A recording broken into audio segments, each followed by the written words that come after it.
कला के विद्यार्थियों, मैं doctor Dinesh Kumar Verma, assistant professor चित्रकला, राजकीय महाविद्यालय बूंदी। विद्यार्थियों, मैं आज आपको स्केचिंग के बारे में जानकारी देने जा रहा हूं।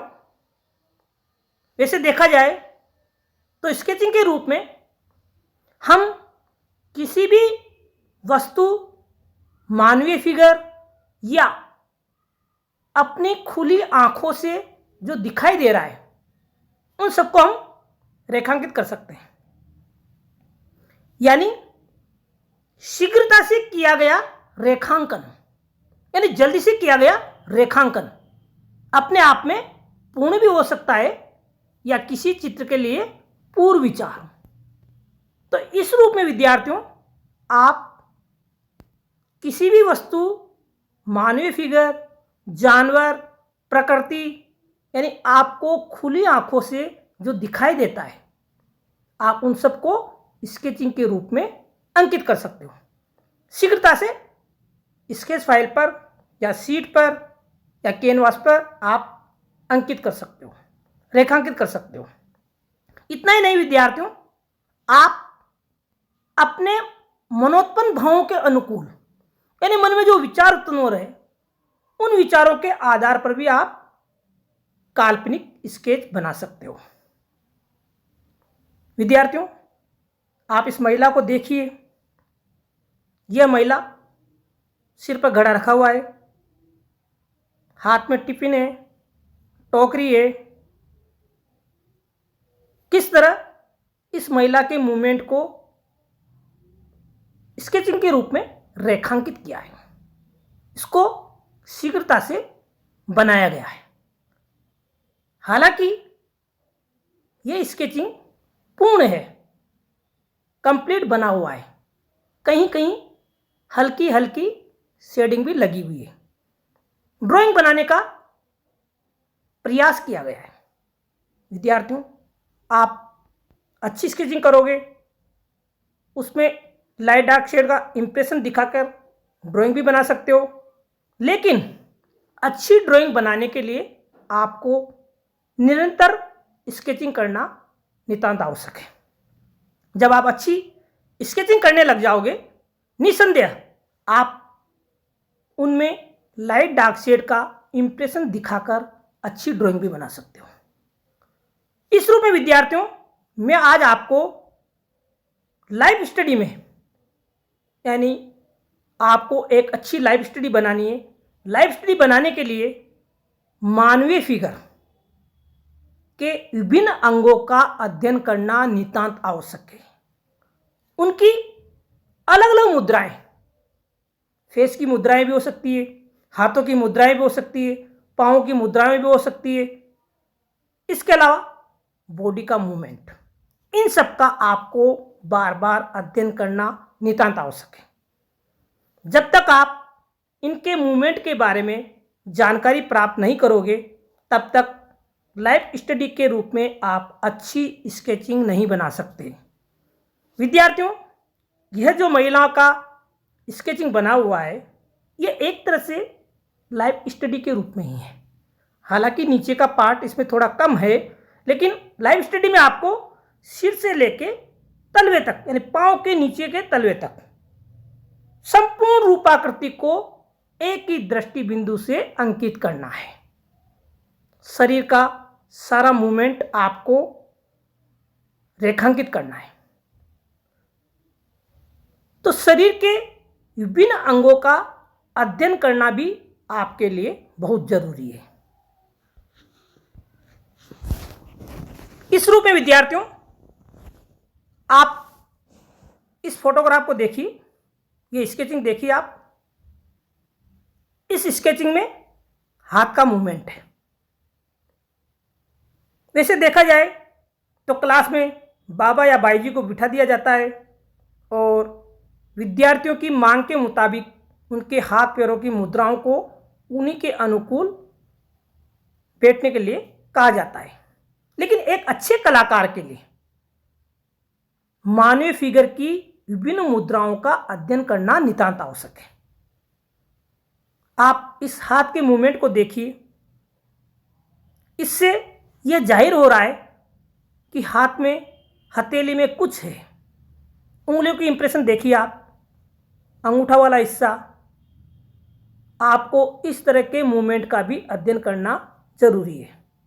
यही नहीं विद्यार्थियों, हाथ की विभिन्न मुद्राओं को आप अलग अलग शीट पर या स्केच फाइल पर बार बार स्केचिंग कीजिए। आप उनको देख के बनाइए। अगर आप मन से भी बना सकते हो तो उसका भी अध्ययन करने का प्रयास कीजिए। लेकिन मन से आप तभी बना सकते हो जब आपको बाह्य रूप स्वरूप आकारों का ज्ञान होगा। जब तक आप देखकर उसी के अनुकूल अच्छा बनाना नहीं सीखोगे, तब तक मन से भी बनाने में आपको अनेक प्रकार की कठिनाइयों का सामना करना पड़ेगा। आपको यह ज्ञात ही नहीं होगा कि हाथ का जो मूवमेंट आपने बनाया है या बनाने जा रहे हो, उसकी गलतियों के बारे में आपको जानकारी उपलब्ध नहीं हो पाएगी।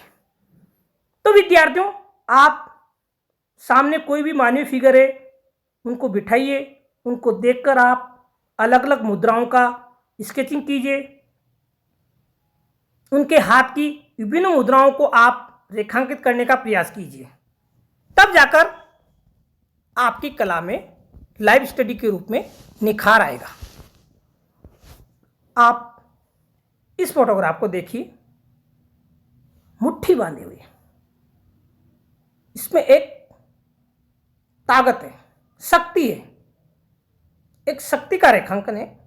हाथ की जो मुद्रा है, इस मुद्रा का स्केचिंग करना भी आपको नितांत आवश्यक है। आप जब इस तरह की कोई पेंटिंग बनाओगे जिसमें हाथ की इस तरह की कोई मुद्राएं होगी, तो निस्संदेह जब आपको इसका अध्ययन होगा तो आप अच्छी से अच्छी कलाकृति बनाने में सक्षम हो जाओगे। विद्यार्थियों, जब मुट्ठी को इस तरह बांधा जाता है तो आप सामने से जिस आकृति को बनाओगे उसके अलग अलग डायरेक्शन के अनुसार आप स्केचिंग करोगे तो अलग अलग मुद्राएं नजर आएगी। बाबा हो या बाई जी हो या कोई भी ह्यूमन फिगर हो, सामने बैठा हुआ है, आप उसकी मुट्ठी बंधी हुई रूपाकृति को अंकित करोगे। सामने से बनाओगे तो उसका डायरेक्शन अलग होगा, साइड में बैठ के बनाओगे तो उसका डायरेक्शन अलग होगा, फिर दूसरी साइड में बैठ के बनाओगे तो उसका डायरेक्शन अलग होगा। अलग अलग डायरेक्शन से आप उसका अध्ययन कीजिए।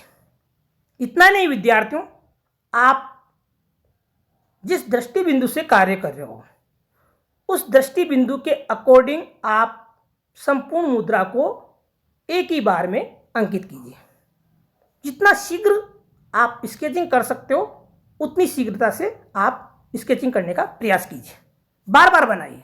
एक बार बनाओगे हो सकता है उसमें कुछ गलती हो जाए, दोबारा बनाओगे निस्संदेह उसमें सुधार होगा, फिर बनाओगे तो आपकी कला में और अच्छा निखार आएगा। विद्यार्थियों, आप इस स्केचिंग को देखिए। अक्सर इस तरह का मूवमेंट क्लास में विद्यार्थियों के द्वारा अधिक से अधिक बनाया जाता है, क्योंकि प्राय यह देखा जाता है कि क्लास में बाबा हो या बाई जी हो, उनके हाथ को यूँ सीधा रख के बनवाया जाता है ताकि हाथ की सभी उंगलियों का अध्ययन हो सके। कभी कभी उनको इस तरह यूँ घड़ी करके भी बनाया जाता है, कभी ऐसे भी कर लिया जाता है। तो जनरली ऐसा ज़्यादा बनाया जाता है। सीधा हाथ है, ये हाथ अक्सर पाँव पे रखा हुआ होता है और इसको विद्यार्थी आसानी से बना लेते हैं। तो स्टार्टिंग में अध्ययन के रूप में इस तरह का स्केचिंग या लाइव स्टडी में इस तरह का मूवमेंट ज़्यादातर विद्यार्थियों से बनवाया जाता है। तो विद्यार्थियों, आप इस तरह के मूवमेंट का भी आप अध्ययन कीजिए, इसमें शेडिंग लगाइए, इसमें आप ड्राइंग के रूप में बारीक से बारीक मूवमेंट के बारे में भी जानकारी प्राप्त करने का प्रयास कीजिए। लेकिन जब तक आप अच्छी स्केचिंग नहीं करोगे, उसके सही सही मूवमेंट को इंकित नहीं करोगे, तब तक आप अच्छी ड्राइंग भी नहीं बना पाओगे।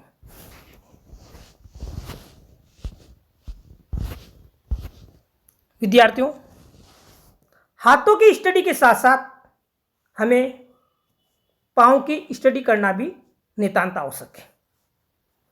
पैरों की विभिन्न मुद्राएं, उनके बारे में भी हमको जानना जरूरी है।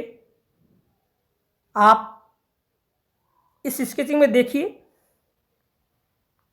पैर का पीछे का पार्ट उसको किस तरह से बनाया गया है और आगे वाले पार्ट को किस तरह अंकित किया गया है। पीछे का जो मूवमेंट है, ये इस तरह का मूवमेंट अक्सर कलाकार विद्यार्थी जब क्लास में बैठ के अध्ययन करता है तो बिल्कुल साइड में बैठता है, तब जाके ही इस तरह का मूवमेंट नजर आता है। सामने का मूवमेंट बिल्कुल फुल फ्रंट व्यू बैठ कर आप स्केचिंग करोगे तब नजर आएगा। तो दोनों दृष्टि का इसमें पैर की मुद्राओं की स्केचिंग की गई है। इनमें सिर्फ लाइनिंग है, शीघ्रता से लाइनिंग अंकित की गई है, स्केचिंग बनाया गया। विद्यार्थियों, पैर के नीचे का तलवा जो इसमें दिखाई दे रहा है, अक्सर ऐसा बहुत कम होता है। यह तब नजर आएगा जब इस तरह का मूवमेंट आपके दृष्टि बिंदु से ऊपर होगा, यानी ऊंचाई में होगा। ऊंचाई में होगा तब जाके आपको नीचे का मूवमेंट नजर आएगा। बाकी सामने से आप देखोगे तो कम नजर आएगा या दिखाई नहीं देगा। या बाबा या बाई जी अपने पैर को थोड़ा ऊंचा कर लेती है, तब जाके आपको उनका वह मूवमेंट नजर आएगा। इस तरह की स्केचिंग करना भी आपके लिए नितांत आवश्यक है। जनरली क्लास में विद्यार्थी इस तरह के पैर के मूवमेंट को बनाने में बार बार कठिनाई महसूस करते हैं, शीट पर बनाते रहते हैं, उनसे वो मूवमेंट वैसा नहीं बन पाता जैसा बाई जी या बाबा सामने बैठे हुए हैं और उन्होंने इस तरह का मूवमेंट रख रखा है। तो इस रूप में विद्यार्थियों, मैंने इस स्केचिंग में इस तरह के मूवमेंट आपको इसलिए बताना जा रहा हूँ कि आप इस तरह के स्केचिंग के बारे में भी जानकारी प्राप्त करें। इनके अनुसार आप स्केचिंग बनाएं, इनमें शेडिंग लगाएं और अच्छा सा अच्छा स्केचिंग करने के साथ साथ अच्छी से अच्छी आप ड्राइंग बनाने का प्रयास कीजिए। विद्यार्थियों, पैर की मूवमेंट के बारे में आप इनको देखिए, किस तरह अलग अलग तीनों पैर की मूवमेंट बनी हुई है। अक्सर चलते व्यक्ति का है, किस तरह पंजा उठा हुआ है। चलती जो मुद्राएं होती है, उन मुद्राओं में पैर की गति किस तरह होनी चाहिए, वैसी स्केचिंग इसमें बनाई गई है। जैसे मान लीजिए कोई दौड़ता हुआ व्यक्ति है, या भार उठा रहा है, या चल रहा है, या डांस कर रहा है, ऐसी स्थिति में पैर के पंजों की इस तरह की मुद्राएं आती है। आप इनका भी अध्ययन कीजिए, इनकी बारीकन के बारे में आप जानने का प्रयास कीजिए कि पैर का कौन सा अंग कब किस अवस्था में कहाँ से टर्न होता है, उस वक्त वह कैसा दिखाई दे रहा है, पंजों में भार है या नहीं है, उसके मूवमेंट के बारे में भी आपको जानना जरूरी है। आप देखिए, ये बीच वाला जो पैर बना हुआ है, ये बिल्कुल पैर की उंगलियों से उठा हुआ है, काफी ताकत लगाकर पैर को ऊपर उठाया गया है। इस तरह की मूवमेंट अक्सर डांस में ज़्यादा नज़र आती है।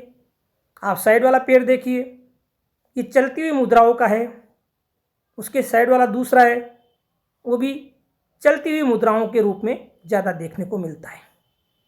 हालांकि डांस वाले फिगर में अनेक प्रकार के मूवमेंट होते हैं, वो सभी मूवमेंट के बारे में आपको जानना भी जरूरी है। जब आप इस तरह की स्केचिंग करने लग जाओगे तो निसंदेह आप इससे भी अधिक मूवमेंट के बारे में स्केचिंग करने लग जाओगे। तो विद्यार्थियों, आप इस तरह की स्केचिंग शीट पर भी बनाइए, आप ड्राइंग शीट पर भी बना सकते हो, फाइल में भी बना सकते हो, इनमें शेडिंग भी लगा सकते हो। कला की अच्छी से अच्छी जानकारी प्राप्त करने के लिए आप अपनी इच्छा के अनुसार अनेक माध्यम में इनका अंकन कर सकते हो। विद्यार्थियों, आप इस विद्यार्थी को देखिए, यह विद्यार्थी फर्श पर बुक पड़ी हुई है, उसको उठा रही है। बुक को उठाते हुए मूवमेंट का शीघ्रता से स्केचिंग किया गया है। प्राय यह भी देखा जाता है विद्यार्थी यह समझ ही नहीं पाते कि स्केचिंग किसकी करनी है, कैसे करनी है। आप किसी भी वस्तु का शीघ्रता से स्केचिंग कर सकते हो, किसी भी मानवीय फिगर का कर सकते हो, अलग अलग मूवमेंट पे कर सकते हो। आप निर्जीव वस्तुओं का भी आप स्केचिंग के रूप में कर सकते हो अंकन, और सजीव वस्तुओं का भी आप स्केचिंग के रूप में अंकन कर सकते हो। तो ये सभी स्केचिंग ज़्यादातर मैंने लाइव स्टडी को ध्यान में रखते हुए आपको बताने का प्रयास किया है, ताकि आप इन बिंदुओं को ध्यान में रखते हुए बार बार स्केचिंग करो, इनका अध्ययन करो। निसंदेह इनके अध्ययन फलस्वरूप आप लाइव स्टडी में अच्छा सा अच्छा अंकन कर सकते हो। इतना ही नहीं विद्यार्थियों, आप जब ह्यूमन फिगर का स्केचिंग करोगे तो उनके कपड़ों के मूवमेंट को भी आप पकड़ने का प्रयास कीजिए कि कहाँ पर लाइट है, कहाँ पर डार्क है। अक्सर हम जब स्केचिंग करते हैं तो लाइट डार्क शेड के अनुकूल ही हम रेखांकन अंकित करते हैं, शीघ्रता से रेखांकन बनाते हैं, और उन्हीं के अनुकूल हम जो रूपाकार हमको सामने दिखाई दे रहा है उसको अंकित करने का प्रयास करते हैं। हालांकि स्केचिंग में सामने जो रूपाकार है उसका पूर्ण रूप भी हो सकता है और उनका काल्पनिक रूप भी हो सकता है, कंप्लीट भी हो सकता है और अधूरा भी हो सकता है। तो जब तक आप किसी भी रूपाकार के मेन मूवमेंट को नहीं पकड़ोगे, शीघ्रता से उसको अंकित नहीं करोगे, तब तक आप उस रूपाकार के बारे में नहीं जान पाओगे। तो विद्यार्थियों, स्केचिंग के माध्यम से आपको मैंने लाइव स्टडी के विभिन्न रूपाकारों को, उनके विभिन्न अंगों को, यानी मानवीय फिगर के विभिन्न अंगों के बारे में मैंने जो आपको जानकारी उपलब्ध कराई है, निसंदेह आप उनसे लाभान्वित होंगे। और आशा करता हूँ विद्यार्थियों कि आप घर पे रहते हुए अपने परिवार के किसी भी सदस्य को सामने बिठाकर उनके विभिन्न अंगों का आप अध्ययन कीजिए, स्केच फाइल पर स्केचिंग कीजिए, शीट पे बनाइए, कंप्लीट लाइव स्टडी का आप स्केचिंग कीजिए। ऐसा करने से आपको एक तो कला के बारे में अच्छी जानकारी मिलेगी, साथ ही आपकी कला में निरंतर निखार आता जाएगा। ऐसी मेरी मनोकामना है। Thank you.